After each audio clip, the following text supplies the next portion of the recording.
Bonjour tout le monde. Dans une précédente vidéo sur le loto, on a vu que utiliser les mathématiques et plus particulièrement les probabilités, c'était pas forcément très utile pour gagner au loto. Alors je sais ce que vous allez me dire, le loto c'est du hasard et les probabilités ça sert justement à prédire le hasard. Donc pourquoi avec les probabilités on pourrait pas calculer les résultats du loto? J'allais le dire. Bah oui, mais... Le loto, c'est du hasard. Et certes, les probabilités, c'est un champ des mathématiques qui traite du hasard. Mais je le rappelle encore une fois, l'utilisation des probabilités pour un ou deux tirages n'est pas valide. Ça ne sert à rien. Les probabilités, elles sont très utiles, certes, mais pour raisonner sur des grands nombres, des milliers, voire des millions d'expériences aléatoires. Pas pour raisonner sur le prochain tirage. Mais bon, je vais pas refaire la vidéo sur le loto, si vous l'avez pas vue, je la mets en commentaire. Aujourd'hui, messieurs, dames, on va parler poker. Parce que là, oui, les probabilités, elles peuvent vraiment vous servir au poker, elles peuvent même vous aider à gagner des mains. Quelques petites choses avant de démarrer. Alors tout d'abord, vous seriez en droit de me dire, alors attends, je comprends pas, tout à l'heure, les probabilités, ça servait pas au loto, et maintenant au poker, ça servirait. Alors que le poker, c'est tout autant du hasard que le loto. La réponse, c'est que, encore une fois, les probabilités, elles ne servent que quand l'expérience aléatoire, elle est répétée un très grand nombre de fois. Dans le cas du loto, il y a une expérience aléatoire, c'est on tire 6 boules numérotées dans un récipient. Et cette expérience aléatoire, elle n'arrive qu'une fois par semaine. Pour avoir seulement 1000 expériences aléatoires, il faut attendre 1000 semaines, c'est-à-dire presque 19 ans. Pour le poker, c'est pas du tout la même chose, parce qu'à chaque tour, on redistribue les cartes. Donc à chaque tour, l'expérience aléatoire, on tire une carte dans un jeu de 52 au hasard, cette expérience elle est reproduite. Et au poker, on arrive très vite à 1000 mains, surtout quand on joue en ligne où on peut jouer à plusieurs tables en même temps. Donc là, dans ces cas-là, jouer avec les maths comme outil, ça devient très utile. Deuxième chose, si vous connaissez pas les règles du poker, c'est pas grave, je ferai en sorte que ce soit compréhensible même si on connaît pas les règles. Ensuite, comme il y a plusieurs variantes du poker, dans cette vidéo, on va s'intéresser uniquement à la variante qu'on appelle le Texas Hold'em No Limit. C'est le poker tel qu'on le connaît depuis l'explosion de ce jeu grâce à certains chanteurs. Merci à qui?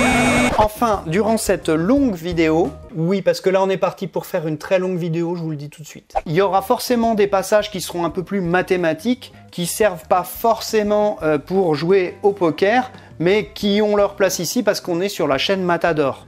Ces petites notions, si vous êtes intéressé par le poker et pas par les maths, vous pouvez passer ces notions-là. Elles seront indiquées par ce symbole.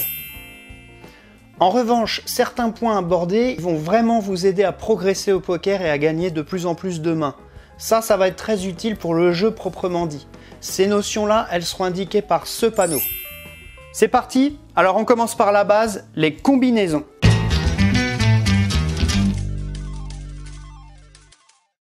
Au poker, vous allez devoir essayer de former des combinaisons avec 5 cartes. Ces combinaisons, les voici. Une paire, 2 cartes de la même hauteur. 2 paires, 2 fois 2 cartes de la même hauteur. Brelan, 3 cartes de la même hauteur. La quinte ou bien la suite, 5 cartes qui se suivent. La couleur, 5 cartes à cœur, pique, carreau ou trèfle. Le full, un brelan plus une paire. Un carré, 4 cartes de la même hauteur. Quinte flush, une suite de la même couleur. Et enfin, la quinte flush royale, le Graal du joueur de poker, une suite de la même couleur qui se termine par l'as. Ce qui est intéressant, c'est d'essayer de se rendre compte de la rareté d'une main. Est-ce qu'elles sont fréquentes? Est-ce qu'elles sont plutôt rares? Est-ce que ça arrive fréquemment d'avoir 2 fois de suite un carré, par exemple? Pour répondre à ces questions, les maths, elles peuvent nous servir à mieux évaluer la fréquence d'apparition de ces combinaisons. Nous, pour prendre un exemple, on va prendre la probabilité d'obtenir un full. La première chose à savoir, c'est qu'est-ce que ça veut dire exactement calculer la probabilité d'obtenir un full? Eh bien, calculer la probabilité d'obtenir un full, ça veut juste dire regarder à quelle fréquence le full apparaît. Et ça, c'est déjà un avantage assez considérable pour les gens qui jouent au poker parce que ça permet d'avoir une idée de quelque chose, mais dégagé de toute subjectivité. En effet, au poker, on passe notre temps à espérer. On espère qu'un valet va tomber, on espère que l'autre n'a pas d'as. Si on a une bonne notion de la fréquence d'apparition des choses, on va passer d'une phrase du style « j'espère qu'il n'a pas de brelan » à une phrase du style « J'ai toutes les raisons de penser qu'il n'a pas de brelan ». C'est vrai, c'est toujours un discours qui est basé sur la spéculation. Mais dans le deuxième cas, c'est quand même une opinion qui est basée sur un calcul objectif et pas sur un espoir un peu flou. Et ça fait toute la différence. Alors les probabilités, comment ça se calcule? Eh ben c'est toujours la même méthode, totalement immuable. Si vous avez une expérience aléatoire, il va falloir calculer d'abord le nombre de cas possibles. Tout ce qui peut arriver. Par exemple, dans le cas d'un dé à 6 faces, le nombre de cas possibles c'est 6. C'est-à-dire chacune des 6 faces. Ensuite, il faut calculer le nombre de cas favorables. Si vous vous intéressez par exemple à l'événement « j'ai obtenu une face paire », il faut regarder tous les tirages qui satisfont cette condition. Pour calculer la probabilité qu'un événement A ait lieu, la formule est très simple, c'est toujours la même façon de procéder. Probabilité de A, c'est égal au nombre de cas favorables divisé par le nombre de cas possibles. Dans le cas de notre dé, le nombre de cas favorables c'est 3. Le nombre de cas possibles, c'est 6. La probabilité d'avoir un nombre pair, c'est donc 3 sur 6, c'est-à-dire 1 sur 2. Tu veux une médaille? Tu veux une médaille pour avoir deviné ça? Pour un dé, d'accord. Mais au poker, alors? Eh bien, au poker, le nombre de cas possibles, c'est le nombre de mains de 5 cartes différentes. Par exemple, As, As, As 8, ou bien Roi, Valet, 9, 7, 6. Vous allez me dire, ouais, mais ça en fait un paquet. Comment je peux faire pour toutes les dénombrer sans en oublier? À ça, je vous réponds, vous inquiétez pas, les matheux, eux aussi, ils ont vite compris qu'ils auraient du mal à tout recenser. Du coup, évidemment, ils ont vite créé un outil pour pouvoir calculer ça sans effort. Je rappelle que par essence, les matheux sont des feignants. Cet outil, j'en ai déjà parlé dans la vidéo sur le loto, ça s'appelle les combinaisons. Je vais pas m'étendre sur cet outil mathématique que sont les combinaisons, d'une part parce que ça rendrait cette vidéo vraiment indigeste, mais d'autre part parce que je l'ai déjà fait dans la vidéo sur le loto. Si ça vous intéresse, j'ai tout détaillé, c'est à 5,57 dans la vidéo sur le loto, je mets ça aussi en description. Alors on va prendre un exemple, et comme promis, on va calculer la probabilité d'avoir un full. Je rappelle qu'un full, c'est une main qui comporte à la fois un brelan et une paire. On se doute bien que c'est rare, mais rare comment? Rare, genre 30% des cas, ou alors ça arrive dans 20% des cas, 10%, 5%? Pour ça, il faut refaire le même calcul, c'est-à-dire calculer le nombre de cas possibles, c'est-à-dire le nombre de mains différentes au poker, et le nombre de cas favorables, c'est-à-dire le nombre de mains qui comportent un full. Pour calculer le nombre de mains différentes au poker, il faut calculer 5 parmi 52. Après calcul, refaites-le si vous voulez vérifier, bien sûr.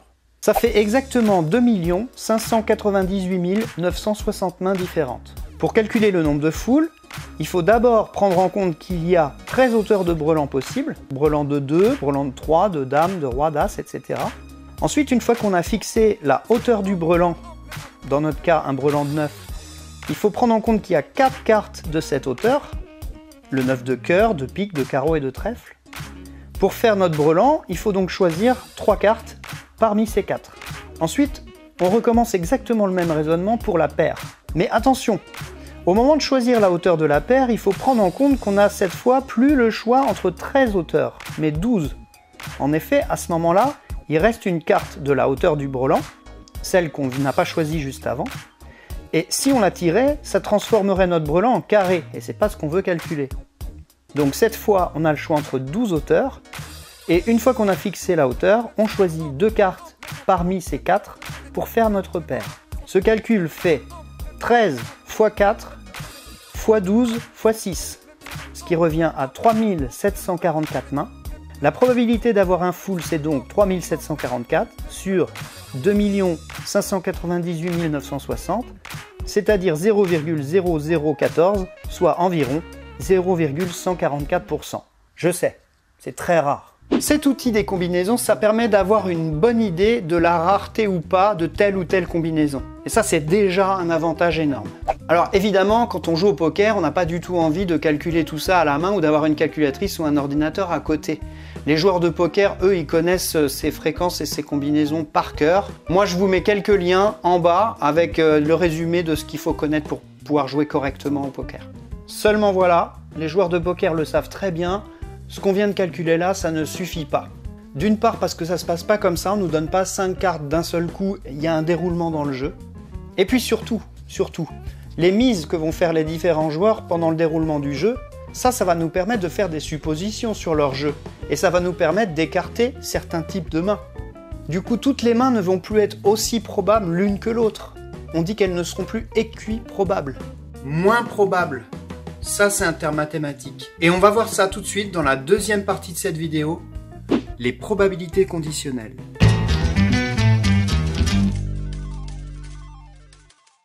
Dans le déroulement du jeu au poker, il y a plusieurs phases qui vont nous permettre à chaque fois d'avoir une idée un petit peu plus précise de ce que peut bien avoir l'adversaire dans ses mains. Par exemple, les joueurs, ils ont à tout moment la possibilité de se coucher, c'est-à-dire de se retirer du jeu, ou bien de miser la quantité minimale de jetons qui est demandée. Là, on dit qu'ils misent ou qu'ils suivent. Ou alors, ils ont la possibilité de remettre encore plus de jetons que ce qui est demandé.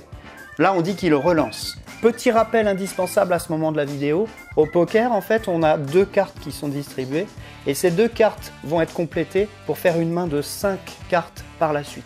Jusqu'à présent, on considérait que pour mon voisin de droite, Robert Duchemin, au départ, il y avait autant de chances qu'il tire 7 mains que 7 mains.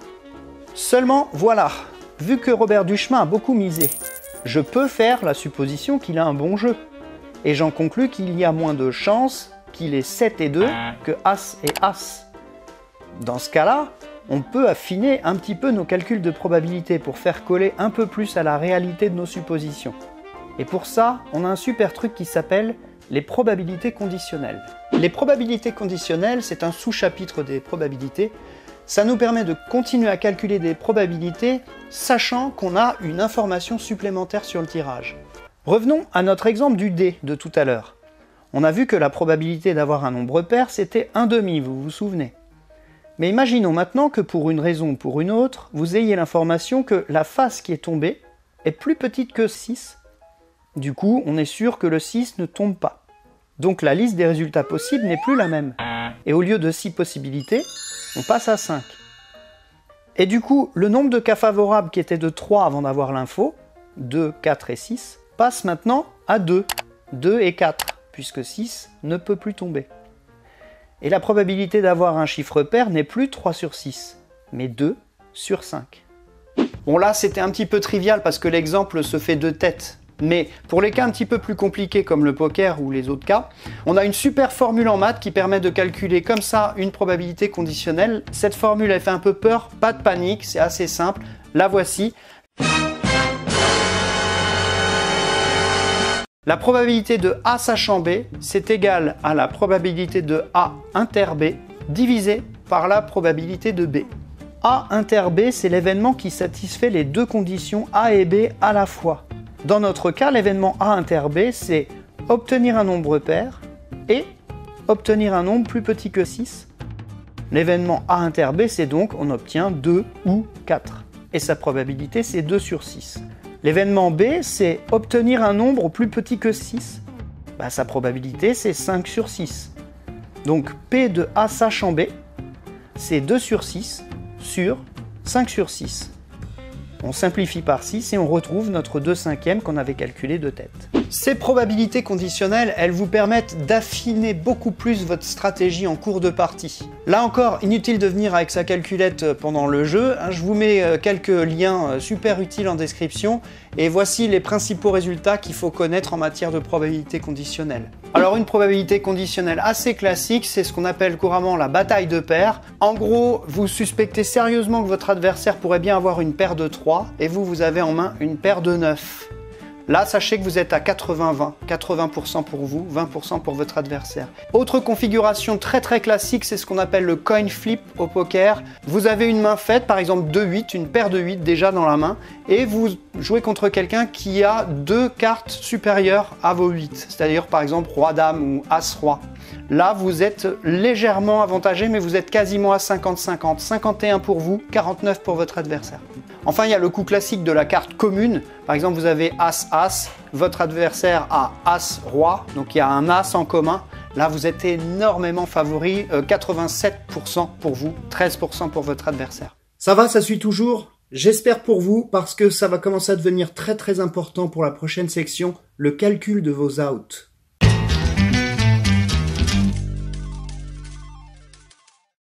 Pour ceux qui ne sont pas familiers du poker, il est maintenant temps de faire un petit rappel du déroulement du jeu. Au Texas Hold'em, la variante du poker dont on parle dans cette vidéo, on se voit distribuer 2 cartes en début de partie. Ensuite, 3 cartes seront affichées sur la table. On appelle ça le flop. Puis, une 4e carte sera affichée à la suite du flop. On appelle cette 4e carte la turn. Enfin, une 5e carte sera affichée sur la table à la suite du flop et de la turn. On l'appelle la river. Ce qui est important de comprendre, c'est que ces cartes qui seront retournées à la vue de tous, elles sont communes. Votre jeu au final sera la meilleure combinaison des 5 cartes entre vos 2 cartes de départ et les 5 cartes communes. Ce petit rappel étant fait, vous avez maintenant toutes les cartes en main. Humour, carte en main. Pour comprendre ce que sont les outs au poker, les outs, ce sont tout simplement les cartes qui vont améliorer votre jeu pendant le déroulement du jeu. Par exemple, si vous avez en main 2 de cœur et 7 de cœur, et que le flop qui est tombé c'est 9 de cœur, As de cœur et 8 de trèfle. Si vous avez le coup d'œil, vous voyez que vous avez presque une couleur. Si vous avez bien suivi le déroulement que je viens d'expliquer, il reste 2 cartes à tirer. Vous avez donc un certain nombre de chances de tirer un 5e cœur, ce qui améliorerait votre jeu avec une couleur. Et bien dans cet exemple, vos outs, ce sont tout simplement tous les cœurs qui restent à tirer. Alors on va les compter. Au total, il y a 13 cœurs, de As jusqu'à 10, ça fait 10, plus le valet, la dame et le roi, ça fait 13. 13 cœurs au total, moins les 2 que vous avez dans votre main de départ, ça fait 11, moins les 2 qui sont au flop, ça fait 9. Il reste 9 cœurs à tirer, vous avez 9 outs. Ce qu'il ne faut pas faire. Il ne faut pas vous dire bon bah j'ai 9 cartes qui m'arrangent sur les 47 qui restent à piocher, donc j'ai 9 chances sur 47 d'améliorer mon jeu. Cette méthode n'est pas la bonne, tout simplement parce qu'il va y avoir plusieurs tirages dans le déroulement. Et vous ne pouvez pas faire un truc global alors qu'il y aura des tirages séparés. Tout dépend si vous êtes au stade du flop où il reste 2 cartes à tirer, ou au stade de la turn où il reste une carte à tirer. Mathématiquement, voilà comment on peut s'en sortir. En maths, il faut savoir que si on peut connaître la probabilité d'un événement, eh bien on peut aussi facilement connaître la probabilité de l'événement contraire. Si vous avez un événement qu'on va appeler A et que la probabilité de A c'est P, alors la probabilité du contraire de A c'est 1 moins P. Et ça c'est très utile.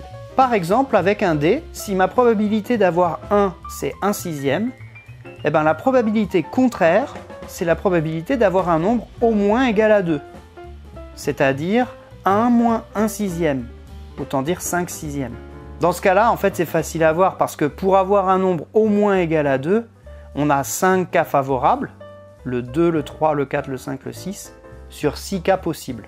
Cette formule, dans le cas du poker et du calcul de nos outs en particulier, elle est très pratique parce que, en fait, il s'avère qu'il est beaucoup plus facile de calculer la probabilité de ne pas toucher nos outs. Exemple, on reprend le cas précédent, on a un tirage couleur à cœur et on est au stade du flop. Pour ne pas toucher d'out, il faut qu'à la turn, je touche n'importe quoi mais pas du cœur.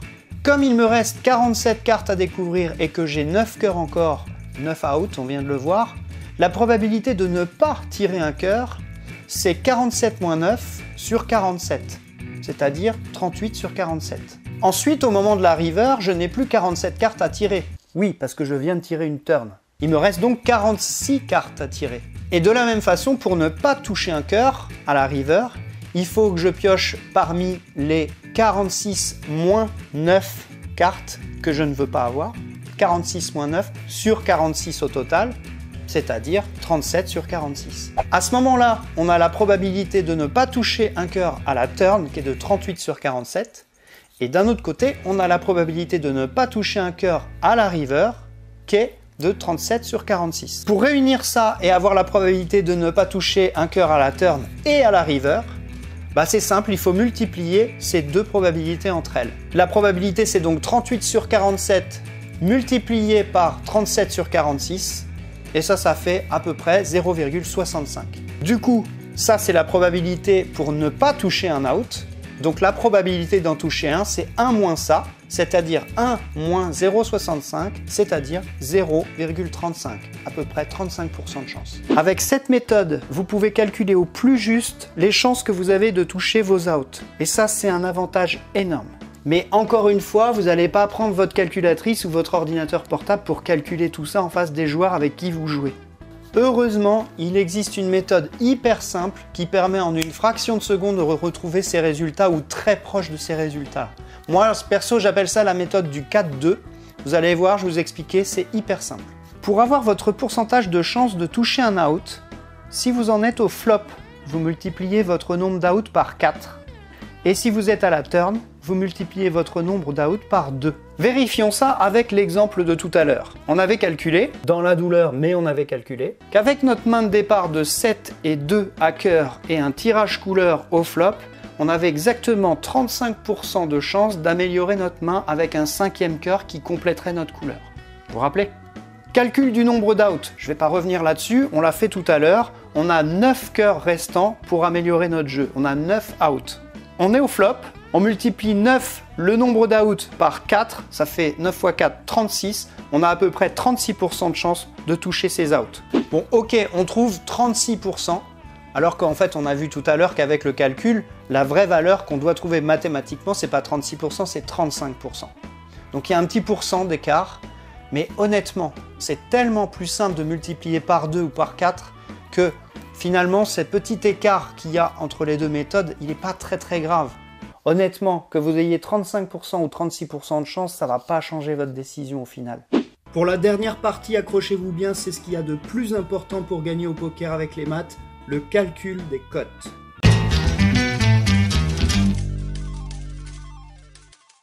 Les cotes, c'est sûrement la notion mathématique la plus utile pour jouer au poker. Et c'est d'ailleurs pour ça qu'on va finir par ça. Et si le calcul des cotes, c'est une notion tellement fondamentale pour jouer au poker, c'est parce qu'il fait référence à un principe absolument fondamental quand on est joueur de poker. Le poker n'est pas du tout un jeu de cartes. Certains joueurs vont même jusqu'à dire que le poker n'est pas un jeu de cartes, mais un jeu de jetons. Le plus important au poker, ce ne sont pas les cartes. C'est ce que vous en faites. En effet, jusqu'à présent, on a utilisé les maths pour calculer les probabilités des mains, donc des cartes, ou d'amélioration des mains, donc des cartes. Mais il ne faut pas oublier que gagner au poker, ça ne veut pas dire avoir une meilleure main que l'autre. Ça veut dire prendre les jetons de l'autre. Et de ce point de vue-là, tout ce dont on parle depuis tout à l'heure, c'est bien des cartes, uniquement des cartes, pas des jetons. Le calcul des cotes, lui, il permet d'intégrer cette notion de jetons dans vos raisonnements pour savoir si vous devez suivre, relancer ou vous coucher. L'idée de base du calcul des cotes, il est assez simple au final. Par exemple, si je vous dis que vous avez à peu près 1% seulement de chance de gagner le prochain coup et que pour jouer, il faut miser 20 jetons. Et que si vous gagnez, vous gagnerez 10 jetons. On est d'accord, vous n'avez pas une envie folle de le faire ce coup. Mais changez juste un paramètre. On a toujours 1% de chance de gagner. On doit toujours miser 20 pour participer.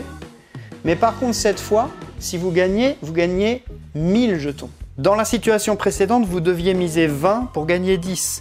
Dans celle-ci, vous devez toujours miser 20, mais pour gagner 1000.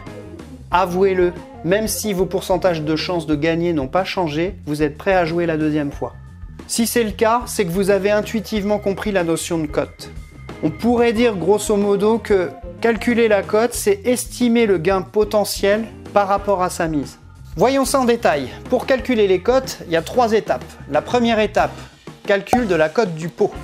Deuxième étape, calcul de votre équité.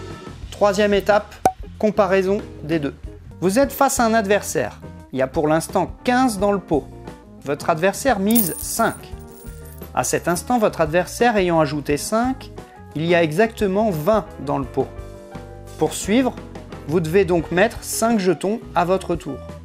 La cote du pot, c'est-à-dire ce qu'il y a à gagner par rapport à ce que je dois mettre de ma poche, est donc de 20 contre 5.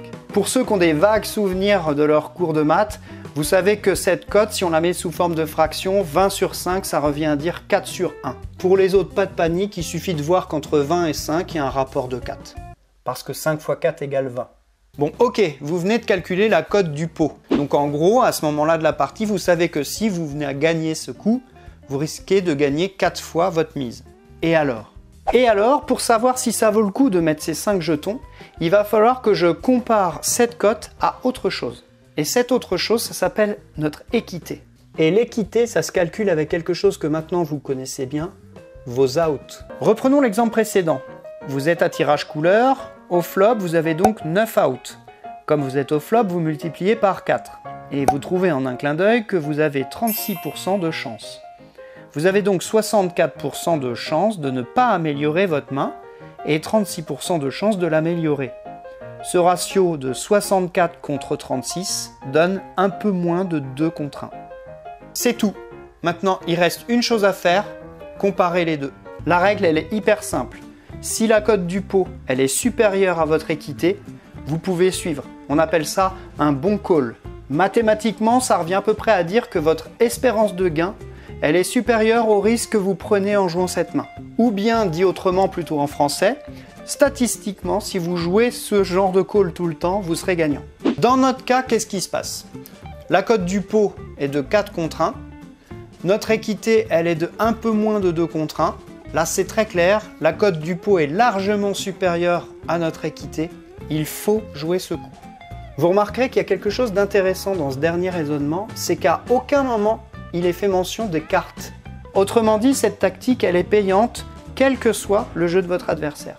Et évidemment, je l'ai dit, je le redis, tout ce dont on parle actuellement, les cotes, les probabilités, ça c'est basé sur les statistiques, donc c'est quelque chose qui n'est valable que sur des grands nombres. C'est tout à fait envisageable qu'une fois vous ayez la cote, vous avez tout bien calculé comme je vous ai dit, et vous perdez le coup. Les maths ne disent pas le contraire, les probas elles sont formelles. Sur un coup, on peut avoir du hasard. Ce que disent les maths, c'est qu'à long terme, c'est une stratégie qui paye. Voilà pourquoi, notamment des joueurs très expérimentés au poker, qui jouent une heure par-ci par-là face à des débutants, peuvent perdre. Non pas que leur adversaire joue mieux, mais ces joueurs expérimentés, ils ont un jeu qui est basé sur la répétition des coups, sur le calcul des probabilités.